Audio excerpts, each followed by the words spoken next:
What up? What up? We're back with the Maniaco podcast. We made it. Another episode.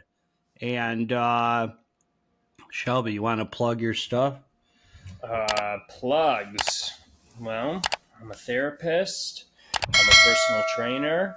If anybody's looking for either, message me, Shelby11, Levin, at gmail.com. That's my plug for you. They can be anywhere? Yeah. I mean, it would be technically life coaching, I think, for legal purposes if they're out of the state of Michigan. But we'll do therapeutic treatment. All right, that's even better. Yeah, man, I'm just finally slowing down on the sweating here. I've been... Oh, yeah? I took, those 2 caps of the Molotov, very strong thermogenic. I liked it, man. I felt good. It was good. It's good when I don't have work to be able to sweat like that and when I don't mind doing it. I did 45 minutes of cardio and then saunaed for 30 minutes, so I think I sweat everything out that I had in me. Did the pills have any effect? Did you feel any coldness in the sauna? Like it was easier to stay in? It was easier to stay in. I don't know if I didn't feel the coldness in the sauna, but it was definitely easier to stay in. That's a very common side effect. You feel like you could stay in the sauna forever. Okay. Yeah. Gotcha. Gives you a little cool down. I mean, I'm cold now, but I think it's because my AC is pretty blasting. So, yeah. So what are we talking about today? What do we got going on here? Well, I mean, injuries, I think, is an important thing to talk about, how we've gone through them, how we've dealt with them, how they've impacted our training, impacted our spirits while we were training or not as a result of them. So what's the most serious injury you've had to go through? My brain injury. I had a TBI, which was during the time of having the channel, and I incorporated the channel as part of it. I updated everybody. We updated everybody, and I was out for a while. And it was a pretty, not just traumatic event on my brain, but a pretty traumatic event in my life. And hey, recast how you got it. What happened during it? So I got up in the morning. I was pumping iron on an empty stomach. Not that it has relevance, but I got up to do weightlifting in the morning. I was by myself in the garage. Tried some new pre-workout that Uncle Eddie sent me. Wasn't really feeling it much. I was recording a few sets I was doing. It was shoulder day. Mm-hmm. And I set up the weight. I set up the bar to do military presses with the barbell. Mm-hmm. And I don't know if it was my first set in. It could have been my first set. I really don't remember. I freaking blacked out. I remember blacking out as I was lifting the weights. I remember trying to drop it to catch my bearings. And the next thing I remember is everything went freaking black. And I woke up on the ground. And I had enough... I don't know what the word is, motor skill. I had enough wherewithal to get up and walk in the house. It was very blurry. I mean, it was a very surreal kind of experience to recall because my head was really screwed up. I went in the house. I sat down. I was by myself. I sat down.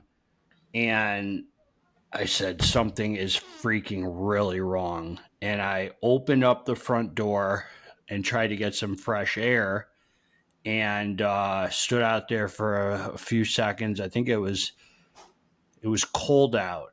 I remember it was cold out. It was in February. It was in February because I had to cancel my Valentine's Day plans with Stephanie. So I remember it was in February.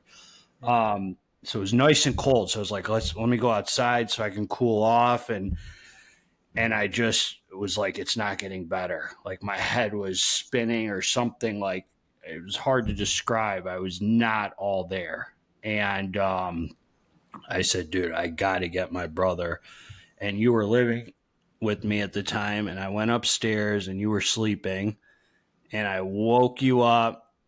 And I don't remember what I said. I hit my head, maybe. I don't know what. You hit your head, and and that you weren't feeling good. And so I asked what you meant when you said you hit your head, and you said, "Well, I don't know. I fell or something." And then I'm like, "All right, let's go to the hospital." So we went to the hospital, but you had it recorded, and during the ride over on the way there to the hospital, I think we watched it and saw it, and you definitely held your breath during that lift, and it caused your blood pressure to drop, and you went backwards and hit your head on the concrete. I'm convinced that's what happened, and not that the doctor said that, but it was like pretty apparent that would have been the reason why. We were thinking, pre-workouts or what you're putting in your body. It's like, no, it's pretty simple. You are doing a heavy lift and trying to push yourself to the max. And when you hold your breath, you get very faint, and that kind of stuff happens. So, and I think I'm more prone to that than most because I've had those episodes before, vasovagal episodes. So like I remember when I was still getting testosterone injections at the doctor's office, and they would do blood work there years ago. I mean, this nurse or medical assistant or whatever, she poked me like 6 times, and she could not draw a vein on me because all my veins have collapsed from IV use. And she just, I'll just poke. She just kept poking me. She was absolutely horrible at it. And I said, I got to take a break. You can't keep poking me right now. I said I needed to go to the bathroom. And I got up and I freaking hit my head in the door in the bathroom. And I woke up, same exact thing happened. There were like 5 medical staff around me, like freaked out. And I like had what they thought was a seizure. Right. And it was a vasovagal response. And it also happened at the breast during the circumcision. I don't know. The vagus nerve is a very interesting thing. It was probably the worst thing that I saw when we were at the hospital for the head injury that you had, was when they were needing to draw blood on you, or they were needing to do that. They were needed to find a vein to draw blood, and you were very out of it, but you felt that because they couldn't do it. And your face was cringing because you were in a lot of pain, and it hurt for them to keep trying, and it was like hurting me to watch. I don't remember any of that. Well, yeah, you were probably really out of it.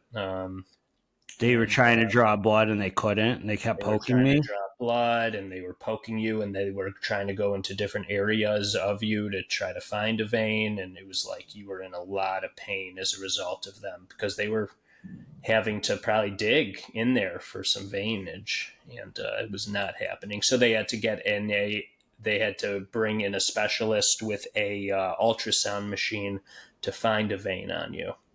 And I guess I hate that. But it was a long process. It was like over an hour of them attempting to get blood from you. So. Yeah, I really screwed up my arms and stuff and that stuff just really hasn't come back. I mean, you see, like when I pump iron, there's some vascularity and stuff, but those are not the real veins that you draw blood from. Those are, so I mean, I just destroy, and they don't come back. They just don't come back. But there's some really good phlebotomists or whatever like that go to our doctor's office now. They always get me on one poke. That's great. They're confident and they're just good. These 2 black women just know exactly what they're doing. And And so, so I remember just going to the hospital, and honestly, I remember that time there was really no urgency. I didn't feel any feeling like, oh, I got to get back to working out right away. I didn't have that. I really accepted that was like a really special case that happened, and it was like a lot higher. So why would you even be thinking about that when you have more life-threatening things to deal with? I couldn't walk after that, though. There was more. I mean, I remember that when I came home the day after, my knees would buckle, and it was like the most painful thing ever.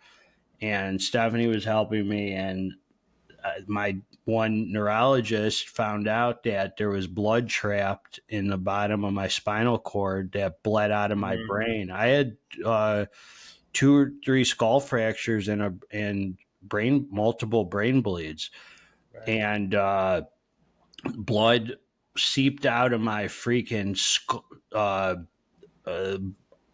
brain bleed and got trapped in the bottom of my spinal cord and was hitting against the nerves, which is insane. And you could see it just a little bit on the MRI or whatever, the CAT scan or whatever they saw. And dude, it took like 3 weeks before I could really like walk again without my knees buckling. It was crazy. Is 3 weeks how long you went without working out that time, or did you go longer than that? Maybe probably 3. Maybe was it a month? Could have been. I don't know. It was a very fuzzy time in my life. Like there was a lot of like where I just did not feel all there. I'm sure. I mean, I went through a bad concussion, and I fully lost my smell and my taste at the time, the taste came back, the smell did not come back. And man, I'm so blessed it wasn't worse. I'm so lucky it wasn't worse. And now you're dealing with shoulder pain, not as a result of that, but just I'm talking other injuries that you're dealing with. Yeah, I've had a lot of, it's like maybe it's the older I get, it's like one wrong move and you just throws off your whole freaking week, dude. And it's like I try what I think is training properly or responsibly, and like I haven't even been lifting super heavy, like not certainly no like ego lifting or anything like that. And I don't know, dude, I have a injury when I was wrestling some kid, not that I'm a wrestler, we were monkeying around in rehab when I was 19. He pushed me against a wall. We were playing or monkeying around, and my shoulder came out of the socket. And for years, it would come out like 3 or 4 times a day. And then when I remember when I was detoxing off heroin, you were taking me to the gyms. Like I had to be really careful with a lot of the pull-ups and movements, and I strengthened it to the point where it never freaking affected me, where it was like I never had an injury. But I still, like, when I get a massage and stuff, I have to tell them, like, don't pull my shoulder, like, in crazy directions because I don't want them to pull it out. Or I can still feel that it's sensitive. So this shoulder got injured last week, and every time I get injured, I think to myself the same thing. This is going to be it. I'm never going to lift again. This is the last time. You knew what I dealt with my shoulder. Right. I took off for 2 months because of that, because I was convinced that I had a tear. And I took off, and I was anticipating the MRI showing a tear, so I was trying to get ahead of it by taking a break.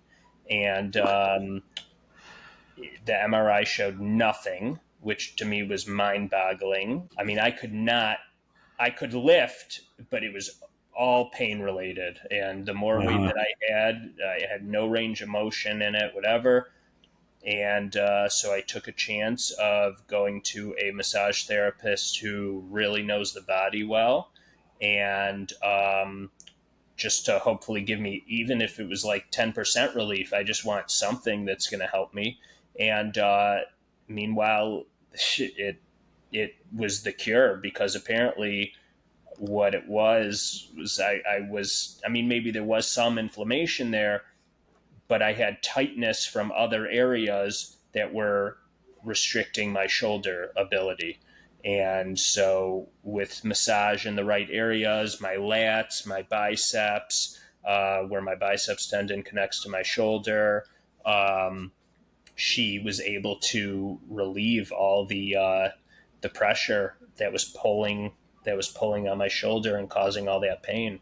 So sometimes when something feels real, far as a tear or an injury, it can just be real bound up tissue or tightness, and you need to loosen that up. Yeah, well, a lot of times when you have a traumatic event too, whether you moved wrong, the muscles around it all tighten up.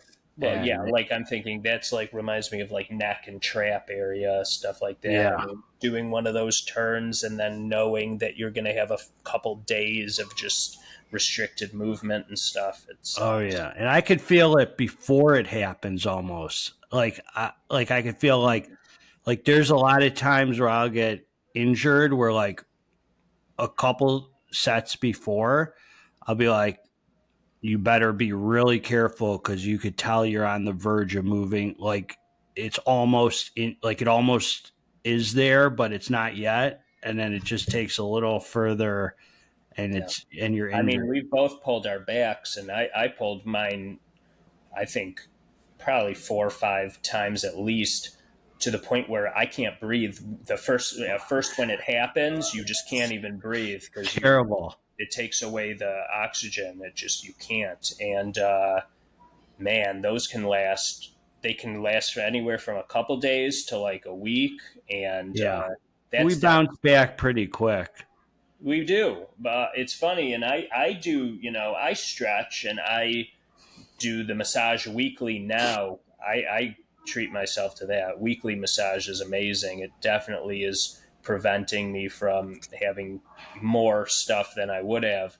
But I still find myself probably dealing with more than you, and you don't do any kind of stretching. You don't really take care of that, your range of motion or your stretching or your mobility, anything like that. Right? No, I never stretch ever. That's crazy. Yeah. I don't know. I just don't. For years I did the yoga, the hot yoga. So I was like, all right, this is my way, like stretching. And I don't do that now anymore. I swim weekly, which stretches me out, which I like. I don't know if it's stretch. I mean, I am. It doesn't. I mean, stretches you out. I mean, I'm stretching. To me, it's a stressful movement that's probably binding you up, actually. I mean, oh, really? You're reaching. Swimming might help. Yeah, maybe it helps your lats a little stretch because you're going like this, but I don't know. Yeah. Yeah. I just never stretch. No. I don't know. I've never taken. Used to do yoga. Yeah, the hot yoga. I loved it. And I was getting really good at the practice, like as far as the flexibility and stuff. Especially I had the most muscle in the class, and I was able to do all the movements really well and get deep into them. Yeah. And they kept monkeying around during COVID, and every week they would message us with different rules. You can come in here and wear your mask during yoga, and it's like, dude, it's like 100 and something degrees in the room. I'm like, I'm not gonna wear a mask in there. Like, it sucks. Your mask is drenched wet. I remember doing it. You had to take a few, right? Probably you had to take a few masks, no? And then they change it. They're like, well, you can come in here and wear a mask, and then once you're on your yoga mat, you could take off your mask. Yeah. It's like, dude. Yeah. It was dude, I gotta blow my nose. Hold on one second. All right. Yeah. So, yeah, you know how the yoga people are, man. They were like super COVID freaks and stuff. So they were pushing for the yoga place to impose all these things, and the governor kept trying to close them. So it just I said, screw it. I'm not going to keep going. But I did enjoy it. It was 90 minutes. I always did 90 minutes. And that must have been a heck of a calorie burner, dude.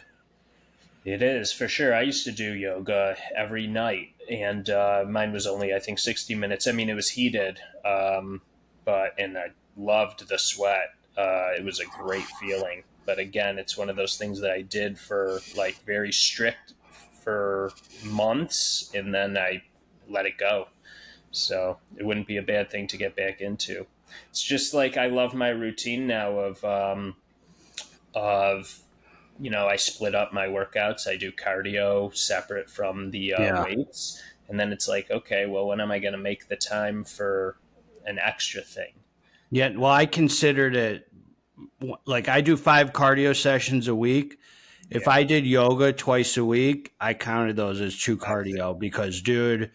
Oh, it is. I mean, you're freaking burning calories in there and dripping and sweating. That 90 minutes, I had to burn a lot more calories than I did a 35-minute cardio session. You're dripping. Yeah. Right. I mean, your heart rate's up. Well, yeah, you're working. I mean, the yoga's no joke. It's holding poses is like one of the hardest things. That's where it's really at. Like the holds, the static holds and all that. It was cool though. I liked it for a deeper reason too. I like when I'd get in the once I learned the routine, because Bikram's the same poses you do at every class is the same. Right. I could start thinking about like what each pose meant to me, like while I was doing it. And like, it was really like my head would go to another place and I would get pretty deep into it. And I enjoyed it. You just walk out of there high as a kite, dude, from that heat and stuff. For sure. You got to like to suffer to embrace that Bikram yoga. I love it. Yeah, I mean, I turn off my fans. I don't have AC in my garage gym, and you know how Michigan summers get, so it's hot. And I turn on fans for the clients who come, and that definitely gives it a lot of relief. But when I'm working out, the fans are always off. I mean, so what do you tell? What if you have a client who gets injured? Would you tell them not to train?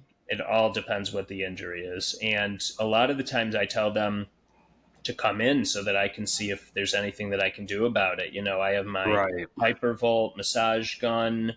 I have the ability to get in there with my hands. And if it's like a back thing, I've had people come for the hour and just work on them, see if there's anything that I can do. So loosens it up.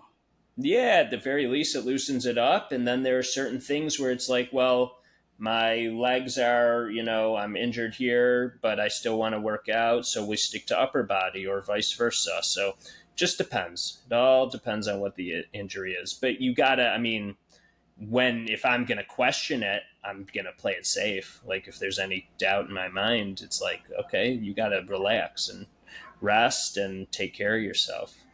Yeah, I know you sometimes you'll take, I know you don't want to, if you don't have to, of course, but like there are moments where you'll take Tylenol or something to relieve an injury.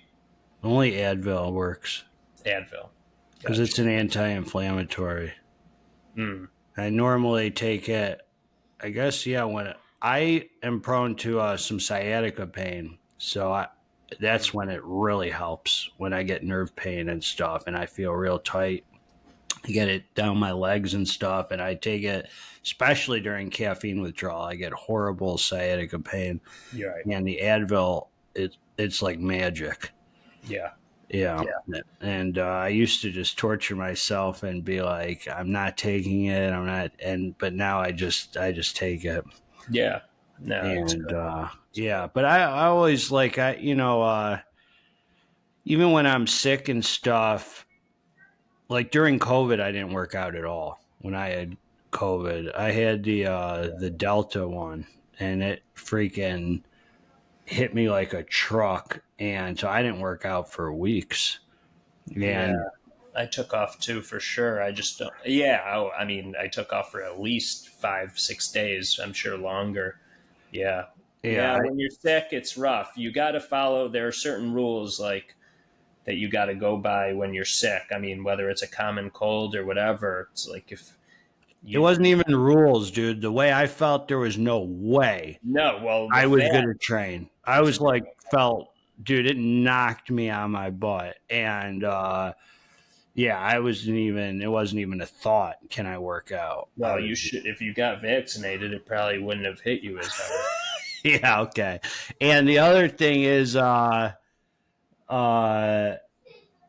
ate clean the whole time that I had COVID. I was like, you know what? I'll still keep my gains up. I was like, I could use it as an excuse and just eat dirty for weeks or whatever. But I was like, I'd rather not do that. There were a couple nights where like Stephanie dropped me off like some good chicken noodle soup and it felt nourishing.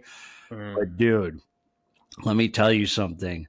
Eating plain chicken breast while you're sick as heck and you have no taste in your mouth is like one of the hardest things to freaking do. It's so bland and miserable. I remember being so sick and being like, this is not what I want to eat right now. This is horrible. Yeah, it reminds me of when I'm like cutting water for a competition or something, and then I have to still eat. You got to carb up or you got to eat just plain chicken, whatever. It's like extra dry and hard to get it down. So bad, dude. It can be nauseating. Yeah, for sure. I think the biggest thing, obviously, that people, well, not obviously, but people hit me up on the channel when they find out I take like 10 days off every 3 months. And they're like, oh, I couldn't do that. I don't want to lose my gains. I'm like, dude, that's all in your head. You do not lose gains by taking a couple weeks off from training. No. That is so just being far in your head. And that is it's just not the truth. It's just, you won't lose any gains from taking a rest week, or if you have to take a week or a month because you're freaking injured or sick or really going through some horrible circumstances. You got to do what you got to do. Your muscle will be there. Whatever, it'll be there. Yeah. Especially if you're continuing to eat and you're taking care of yourself in other ways, like your body's going to take care of you back. For sure. If anything, it can help. Your strength might might go lower a little bit, but yeah, you'll be sore when you won't get back. Nothing that you won't get back like immediately if you're consistent. So, yeah, it's true. Yeah. I haven't, fortunately, knock on wood, had something that kept me out of working out in a while. Except I just decided to take that week off just because my body was feeling it. I knew that I needed a break. It was months and months and months since I took any kind of like more than a couple days off or something like that. So how did it feel? Good. I did well with it. Yeah. I mean, I was exhausted with the no caffeine thing, but it took about day 6 came around and I started getting natural energy as I woke up and felt more positive, and that was great. But you got to get through those first few days. A common question I've gotten from people is, like, how do you work past getting through plateaus and stuff in your lifting and stuff? And my first question for people always is, when's the last time you just took a rest week? Like, when's the last time you just took some time? And they'll be like, oh, I've never done that, or it's been forever or whatever. I'm like, why don't you just start with that? Take a rest week. Like, if you haven't done it, especially if you've been training constantly and haven't done it, you'll come back more motivated and you'll go from there. Yeah. I mean, mentally, it's like when you, when you're working really hard on something, like literally studying for something, whatever, and then your brain can't really handle things anymore. It can't take in information. You need to like step away for a while. Sure. Come back to it, and then you're going to be refreshed and ready to go. And more motivated. And physically too, you can only beat your body. Dude, lifting weights and bodybuilding is very tough on the body. I mean, you're beating down your muscle constantly, and if you're not recovering and taking the rest weeks and letting it repair, you can only beat down your body so much before it's going to have a verse. Yeah. Right. Yeah. You can't expect it to take care of you to rebuild. For sure. I need to do better with that, with taking a full day off of everything, like no cardio, no even pickleball, just like let myself do nothing. And what's the reason? Do you do it just because your head tells you can't take a day off, or do you just enjoy the activity, or I what? enjoy it. Yeah, I do enjoy it for Yeah. sure. Yes. Yeah. When I have an opportunity to play the game, to play a game that can get my cardio in too, it's like that does make it way more enjoyable. Basketball, very humbling because I'm used to doing the Stairmaster and basketball just wrecks me. I have no cardio, not truly. Like I can do the Stairmaster for an hour at a decent pace. I mean, my heart rate's up there. But basketball, within 2 minutes, I'll be at 175 beats per minute, and I will be like out of breath. Yeah, it's a different kind of cardio. The stop and go, the sprints, Oh, that kind yeah. of stuff is just totally different. Yeah, amazing. What do you think's better for your long-term health? So they're talking about this now with VO2 maxes and stuff, and that being a big indicator. The better that number, the more associated it is to longevity and health. I don't know. So in order to get a better VO2 max, they say, I think there's a point in which you're supposed to go like balls to the walls for the last blank percentage or blank amount of time for your cardio. I forgot what it is. But yeah, there are these different things. All I know is that consistency is everything. And so if you're consistently doing cardio, even if it's, a slower, steady state, you're in good shape. If you're consistently watching what you eat, even 80% of the time, you're going to be in pretty good shape. So it's like consistency, regardless of the mode or regardless of the technique or all that stuff. Yeah. But then people want to know, like, okay, I've got the technique down. That's not an issue. How do I get to that next level? And you can start nitpicking and, trying to correct these things. So next level with what? The physique? Yeah, or just with the physique or with just like health in general, like your journey on like being a healthier person or doing what the research is showing is going to maximize, longevity based on certain studies. Like, I guess you could start adding, like, I have a client who comes to me 3 times a week, and the other 2 days he goes to this special trainer whose purpose is to improve your VO2 max, because apparently it's like a big deal now. And I don't know. I don't know. I don't care that much. Right. I really just don't care. Yeah, I got my heart rate up today with you hitting legs, 180, it said, more than I do any cardio that I do. Dumbbell box step-ups, those are going to do it, yeah. That was nuts. It was like alarming. It was like, whoa. Oh, yeah, those will do that. Yep. Yeah. Box step-ups do that. Battle ropes will get you if you're sprinting on them, basically, and just going all out, even for like 35, 45 seconds. Hitting mitts with boxing. Those things really blast the heart rate pretty quickly.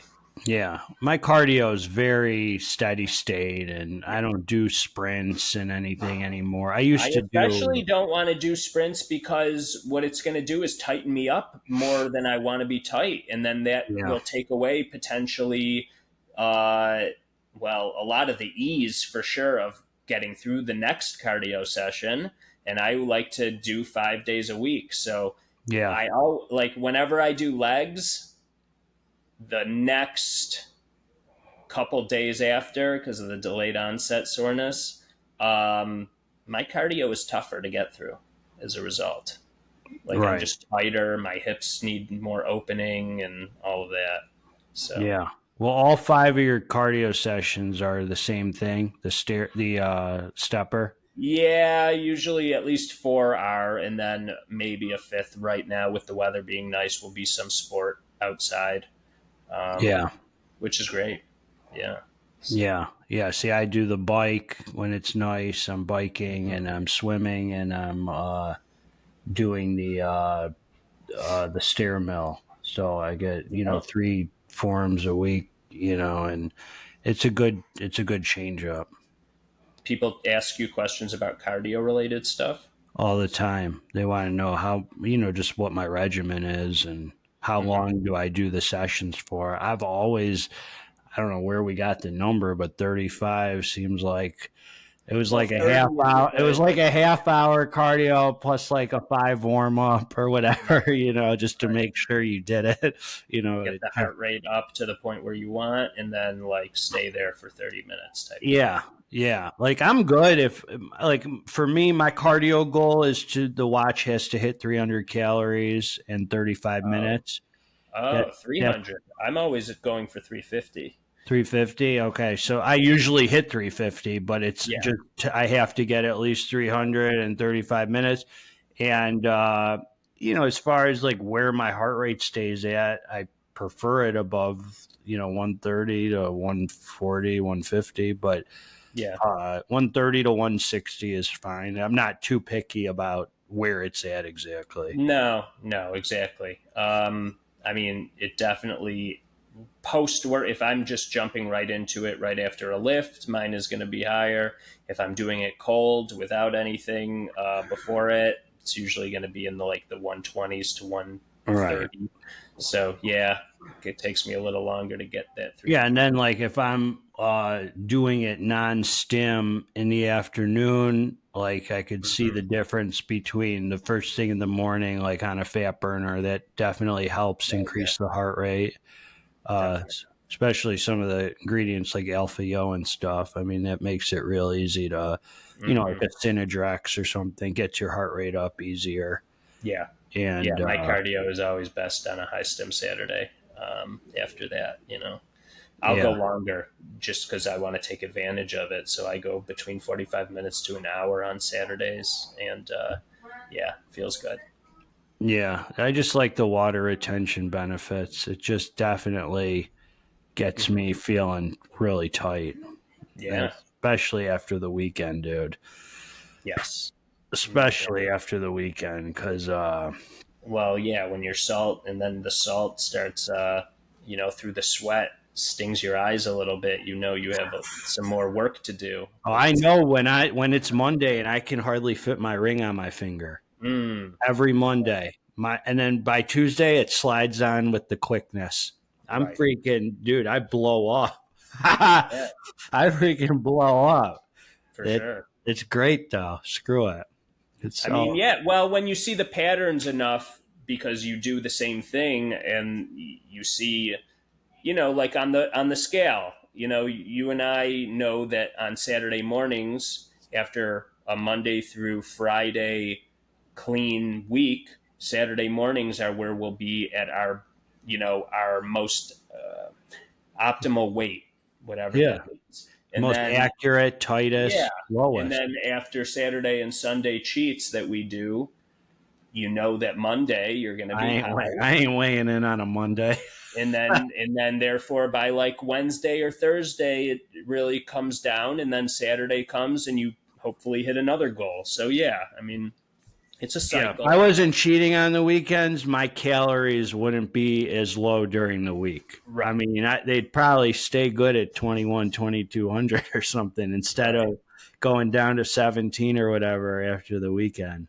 I mean, you could always go for more size. It depends what your goals are. I am in October, dude. I train in quarters like that. So when I take my stim break, dude, I am committed to staying out of my head October, November, December, and letting myself just eat and not be scared to eat and eat clean and go up to 3,000 calories a day of clean food or something and feel good.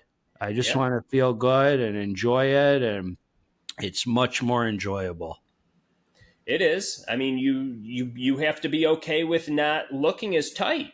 I'm okay with that. Yeah. I mean, I think if I ate 3,000 calories of clean food, I'd still have a 6-pack. You would. Yeah. You would just definitely, I mean, it makes sense that you would be a little softer. You wouldn't be as hard. It's fine. Doesn't matter. Well, and then what would you tighten up for and when? When's the next time I would tighten up? Like for a trip that you're going to go on in the winter or something like that? I don't know. I wouldn't. I mean, not till the next spring when I see. Yeah. Right. So then I do April, May, June, and I bring it down. But I don't do bulking like these drugged out freaking these people go out. Dude, I know people who aren't even on drugs. They're natural, and they look at these drugged out bodybuilders and they're like, oh, I'm going to eat 6,000 calories a day. And I just want to get calories in. It's like, that's not necessary for me. I'm good in the high 2000s, 3,000. That's like a bulk for me. It's, like be a bulk, because like a guy like Michael Phelps, he used to talk about his diet. He would take in 10,000 calories and just pound food. Oh, he would have pancakes and all sorts of shit. But he was spending hours in the pool and burning through it. So, his diet was wild that he went through. If you're not eating enough to support your training, you're gonna be run down. Oh yeah, and your hormones. It's freaking very hard on them to live in a calorie deficit to like that much for all the time. It's hard on the body. Well, then, imagine the people on Ozempic, what they're dealing with. If they're just not putting food in their bodies, So that just completely crushes their appetite. They're just not hungry. I think that's the deal. I think almost like being stimmed up all the time. Well, I don't think they feel stimmed up. I mean, right. That so they don't even get the good feeling of it. I know. Yeah. Well, it is a good feeling though when you are so used to not being able to trust yourself and not feel like you have control of a decision, and then you have this confidence all of a sudden, like I don't need to accept that. Like that's a very powerful, good feeling, that you can look at food and say, no, I don't need that. But is the feeling is good? Is there anything about earning it or something? Yeah, like knowing you're taking this like that you've totally like not earned, like it's not coming from you. Like it's I don't know. I think that for some people, it's like, man, if they've been battling this and been big all their lives, it's like, all right, Godspeed, go for it. If it's going to help you, and well, we're talking about a perfect world here. So if it's going to help you and not have side effects later on, or cause some kind of issues health wise, I mean, who am I to say it's not a good method? Do I believe somewhere in my heart that doing it on your own means that you created and had the discipline, that's going to be a better feeling? Yeah, there's totally. But man, it's still satisfying. It still has I actually have a question. Here's my question, just to give the people on Ozempic a benefit of the doubt. Do you think there's a way? Now, let's say Ozempic is almost like a quick fix or a Band-Aid or whatever, like in a sense. Is there a way to be on it, in your view, and develop a plan so when you get off, you've developed some kind of good habits or something, or is it kind of one of those things where you get off and you're screwed? Well, I actually know somebody who's been off of it for months and months and months, and he's kept the weight off. So he did some kind of change. It's possible. It's definitely possible. So the body itself doesn't rebound the weight unless you're eating, obviously. Right. I mean, I almost compare it to like getting on an antidepressant so that you can be more available for therapy. It like gives you a better chance for that sometimes. Or that's fair. Yeah. So, but or being on taking that pill for alcoholics. What is it called? That would cause nausea if you drink on it. Oh, it makes you violently sick. And abuse. Yeah. It's like it can give you a little time. It gives you that time for you to like get your shit together and come up with a game plan and go pursue that game plan so that you can eventually get off those things and do it yourself. But then some people, you know what? Some people see that they, for whatever reason, and there are reasons why, not necessarily, I'm not saying that's a good thing or they're relevant or relevant in the sense of like, oh, I get that. That's okay. You should be on that medication, whatever. Some people just can't help themselves, so they do rely on it. And it's okay sometimes to need a little help, but it doesn't solve whatever the deeper issue is.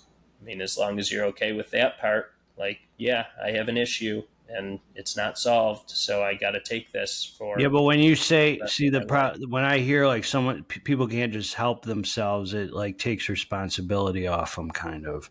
No, I'm putting the responsibility on them to not be able to help them. I'm saying they're animals. They can't help themselves. They're just like, they don't have the discipline in them. Right. Yeah. It's a lack of spirituality, and it's just like addiction almost. I mean, well, it is. Yeah. Why isn't it addiction? I guess it is. Yeah. I mean, when you're indulging in food to the point where you're just having these negative consequences and you continue to do it, it's the same as any addiction. I mean, that I see. Oh, you yeah. know? Yeah. And, I once saw a doctor who we know. He's been overweight forever. I mean, as long as I've known him. And I was at a wedding, and there was a table of Krispy Kremes, and I saw him from a distance, like he was having a stare off at those Krispy Kremes, and I knew in his head he was trying so hard to battle, and he was just like looking at them, and then like I knew what was going on in his head, and I know that battle. I looked back, and he was right there at that table putting them down. So, oh yeah, of course, I know that battle more than anybody. I know that battle because when I'm shredding, man, and it comes to a Friday, and I'm just depleted and hungry, and it's taking a toll for the whole week, and I've been good, and I've been shredding, which is just about every week. My head will start talking to me on that Friday, and it'll say, maybe you should just enjoy yourself Friday night. And, all I got to do is make it till Saturday morning. Yeah. And my head starts talking to me and telling me so much, like, and it's this battle. Like, Ari, just freaking brush your teeth and just be done. That's where experience and trial and error comes into play. It's like knowing yourself well enough through all the patterns that you've found that you have. Yeah. Like for that, I would very much say, like, you got to plan the week before about what you're going to do the next week. Are you committed to staying clean Monday through Friday, or are you okay with allowing yourself Friday off? Like, for instance, Monday is the holiday. You're not working. Are you planning on eating off the diet on that day? Okay, yeah. I've written all my rules, and with me, holidays, days I don't have work, I allow myself to cheat without any kind of makeup or any consequences. And if I go off my diet, which is, dude, super rare for me to go off my diet when it's not a holiday or something, like on a work day, like, for example, we went to that barbecue at Dad's for Ivy's birthday. Right.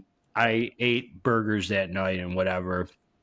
Were you planning on it? I was planning on it since I got the invite. Yeah. Okay. I knew I was going to go there and eat. Right. And I was planning on it. And like for me, my rule that I've written down is that if I go off my diet and it's not a holiday and it's a day I have work, I have to do an extra 35-minute cardio session to make up for it.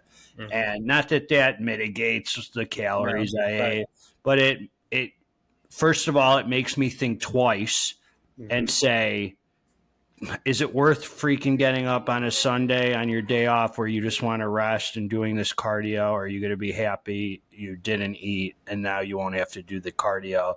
and also it makes me feel better after the cheat, just for some water retention and stuff. Just a little, for sure. better. I mean, it's why I increase my cardio minutes to like 45 to an hour, like usually after cheats. It just feels good. First of all, I have the energy to do it from the cheat.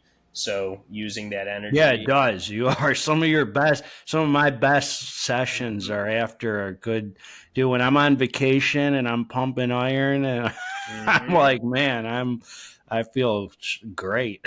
Yeah, absolutely. Yeah. Good. What kind of reception did you get from our podcast last week with Jake from Nutricartel? Great reception. Everybody loved it. I guess one person didn't. They emailed him and called him a mega idiot, which I thought was crazy because Jake did not come off like that at all. No. I think that it put him. The biggest reception I got was nobody really knew Jake, the owner of Nutricartel, is also the owner of Xtremis Cartel. I see. They didn't realize that the supplement company and the store were owned by the same guy. Right. And Jake makes a point of not telling people that or whatever. I don't want to say he's being secretive, but I think he feels like it's a conflict or something in his head because after the podcast, he's like, yeah, man, this was my coming out. Like, this was my. Is that the whole thing you was talking about feel like biased? Like yes. Making, so he goes out of his way to make sure that he's not coming off as biased, right? Yeah, because he's selling stuff for a lot of other supplement brands out of his store, and he doesn't want them to see like their products are getting pushed aside for him to just promote or push his own stuff, you know. And I see it both ways. I see that, and I also see that like, hey, this is my house brand. Like, this is my brand. Like, of course I'm going to push it. Yeah, no doubt. Yeah. And I want people to know it's my brand because they'll support me, you know, and I stand by my brand. I don't have to pretend it's not, you know. Well, I mean, it's just, it's bad if, you know, the only bad thing in those kinds of situations and what is when somebody's pushing something that you very well know is a crap product and they're saying it's something like super special. And so, you know, they just want to push it. Because that's why I like him. He puts a lot into those products and formulas and from everything, and he's a good dude.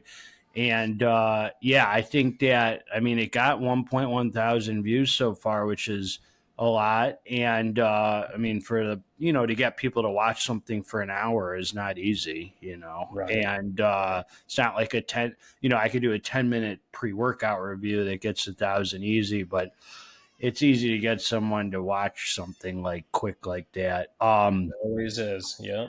Yeah. But more guests would be good. I think we could have people that are in fitness. And I think, the channel has enough credibility where I think people would look at, the subscribers and it would be, like it's good promotion for them to come on and talk about whatever they're doing. Like, I think that put Jake in a good light and people want to support Nutricartel now and stuff. For sure. If anybody knows some, for them to reach out to you, if they have a connection to any established, bodybuilders, people who would be up to come on. Yeah, I got one guy who told us he'd come on, that guy Dennis Wolf. From he's a big boy. He was in all the magazines in the 90s and stuff. He's been in the scene. He's got like 800,000 subscribers, and I'm going to ask Sadiq too. That would be cool. Be awesome. Yeah. Yeah. At the very least, it's not like just to build the channel. It is somebody who is established, who we have a lot of potential to learn some things from. And I know that if that's interesting to us, it's interesting to other people because we're trying to, get more knowledge and get more advice and hear what somebody else's method is. And maybe something sounds appealing that I'm up for trying. It's like all that stuff is great. Yeah. I've had people who've asked me they're like, you should get your sponsor on and interview him. One guy told me I should get my dad on, and I said, I don't think my dad's going to be up for that. He's kind of low key. Yeah. It would be interesting. It would be very interesting. Yeah. But yeah, no, there's a lot of people that would be good. But yeah, for sure. Oh yeah, there's no shortage. We can do it. All right, we'll go from there.